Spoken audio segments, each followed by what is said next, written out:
AI will make you a song, but it won't be as good as the original because the original was the best one. It's the young people who have the really sharp brains who will be able to go in and use AI not for the reason it was used, not originally what it was used for. Throughout all those, you chop this up. No, it's been a shift in the hardware, right? The Hmm. software has always been the music being made. And the music being made has always been made by people. But the shift before has been the hardware on either how you record it, what you record it on, and all that. You understand? So yeah, you can say it's just the another part of the process, but it's a very big part of the process because, for the first time ever, the people who are making the music may not be the most important. Now, things always change. You cannot stay the same. And one of my big ideas has always been that the art form follows the technology. The technology comes first. Technology is always invented by people who are not creative people. They're not artists. The technology is created, even AI is created by people in white coats with pens in their pocket. They're just creating a platform. But the people who use that technology are the artists, are the creative people. And they normally, quite often, use the technology in a completely different way to how the technology was originally meant for. It's like, for instance, when someone invented the amplifier for guitars, it was only when someone got a knife and cut the speaker that you got distortion. And all of a sudden, you invented this wonderful sound that became part of the biggest records ever made. And that the amplifier wasn't made to distort, but without distortion, you would not have any rock music at all. So there is definitely a rule that says the technology is invented by technicians, but it's the creative people who then take it to the next level. So how does that work with AI? It's an interesting concept because I don't know. The fact that AI only learns from things that have been made before, right? I Hmm. mean, that's how AI doesn't have a brain itself. You feed the AI with Beach Boys records, you feed it with Beatles records, you feed the whole history of music into the central brain. And then you say to AI, make a song in this style. So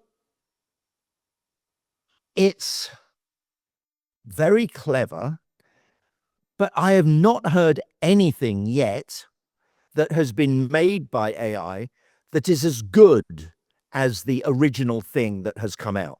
So there is still hope that people can still come up with better things than AI. For how much longer, I don't know. And then you go to the idea that using AI as a tool, someone will find a way of using AI that was not how it was meant to be. They'll find a way of using AI to make something completely original. At the moment, no one's done that. They're just using it to copy the past. But as I said, we as creative people, and creative people are now using AI, even though it was invented by people who are so far out on the spectrum, they can't even hold a conversation with anyone. I mean, you still will need creatives to take what AI can give and to fuck it up. AI can do anything. And it will still take a crazy creative brain to think of something of what the AI can do, and you will get something brand new. And there hasn't been anything brand new in music for about 20 years because the technology has stalled. Music's been stagnant for 20 years. For me, it was Pink Floyd and all those sort of records like that. We went and discovered new music that was mysterious and made us dream. But now kids can do it in an even easier way. They don't have to go to the record store and put on headphones and listen to a song. There are entry points nowadays for these songs, like movies. The Kate Bush song, Running to Stand Still. That was a hit in the early 80s. Well, it was the biggest song of the year 2 years ago because it was in Stranger Things. It was in Stranger Things. And, I loved it first time round. So I'm so happy that that song got the worldwide, it means art still means something, you know. And then, of course, you're going to get people who loved it on Stranger Things. They'll Google the song, they'll listen to the song, and they'll go, Kate Bush, let's listen. And they'll listen to other Kate Bush songs. And then they'll go, Kate Bush had a connection to Peter Gabriel. Oh, I like that. Don't give up. Oh, that's a beautiful song. But who's the guy? The guy is Peter Gabriel. Oh, let's go and listen to Pete. And then you go down these wonderful roads, and all of a sudden kids are listening to this old music. But what I'm saying is that people love to be creative still, right? Yeah. So if you love to be creative, you will use the tools of the time to do what you can do. And it has been stagnant for the last 15 years. So maybe AI being the next new thing will enable the creatives to come up with something we don't know about yet. There's two ways for us to continue living on this planet. One is to go back to simpler working the fields and no one having anything, and but you can't go back. That's the fundamental religious way of looking at things. Science has always led us into the future. Sometimes science leads us the wrong way. I mean, I think the Industrial Revolution with coal was wrong. We were just 200 years early.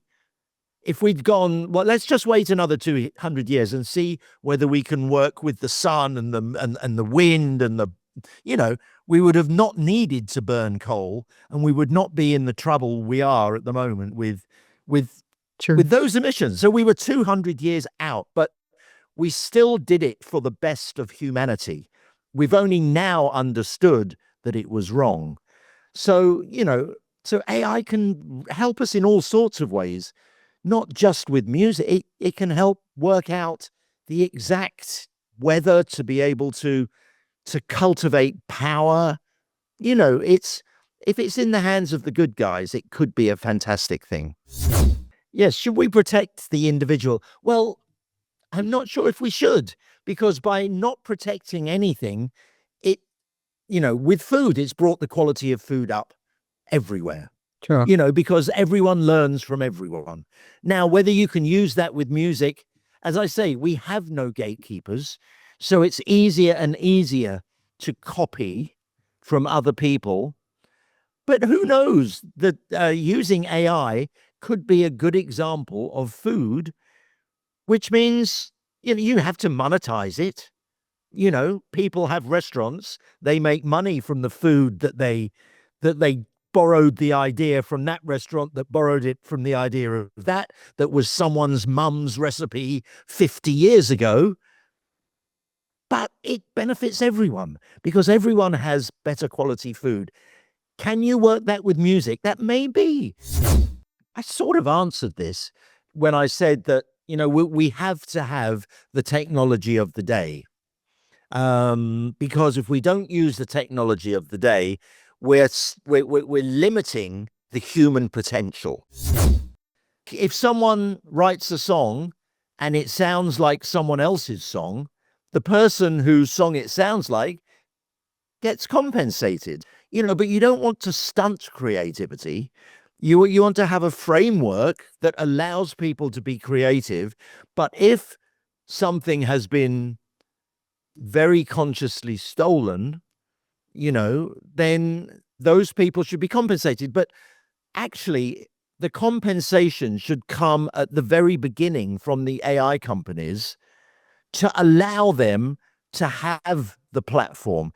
It's very difficult to legislate once someone has used AI Yeah. for a recording. It's better to get that done before it all happens. It's a bit like in the beginning, right? When for instance, I work with U2, and they it's quite well known that they all agreed that they would split the royalties equally at the very beginning, so that when it came to who did what, it didn't matter. The creative process was just the creative process. Once you made the decisions before, that's why if you can make the decisions before people use AI, but the compensation happens at the very beginning, I think that should be the way it goes. And they can still do that. And I think there is talk for that to be done. Historically, the cost of making a record has gone down and down and down since the 60s. I mean, when I started making records started having hits in 1978, you would pay about $2,000 for a day in a recording studio, and that was how you made records, and they were funded by record companies. And then with digital technology, the price came down, so you could make, it started out with you could make great demos at home. And then that became more and more. So people now can make records on their laptop. So that cost has always been coming down. And that is the basis of capitalism, isn't it? The basis of capitalism is bringing the cost down for everyone to be able to use whatever it is they want to use, be it flat screen televisions. I always equate it to the New York Marathon, right? The New York Marathon has 100,000 people running. Now, they're running a marathon, but they're doing it for fun. They're not doing it to become a marathon runner, but some people are. Those 5 Ethiopians at the very front of the race, they're racing, but everyone else is doing it for fun. It's like making records. You can now do it for fun, and you can put it up on Spotify, but the chances are that you're not going to win the marathon, and the chances are your song's not going to be a hit. There are 100,000 new songs every day going on Spotify. 100,000 new songs every day. I mean, there is no selection process anymore. It's an all-you-can-eat world now. Think until Elon Musk works out a way of putting a chip in your brain that then you can go, give me the Beatles, and it just directly puts the Beatles in your head. Until that happens, we have a stable distribution system. I mean, you still have people who discover vinyl and start to love the sound of vinyl, but these are people who do it as a these are hardcore fans. To the general listener, and of which I'm one, I don't have a fancy stereo or anything like that, but I love the fact that I can just dial in a song from when I was 16, and it's great to rediscover the music of your youth. So it's I can't see, as I say, until you get a brain plug that will give you the music without even picking up your phone, because it's got to be easier than picking up your phone.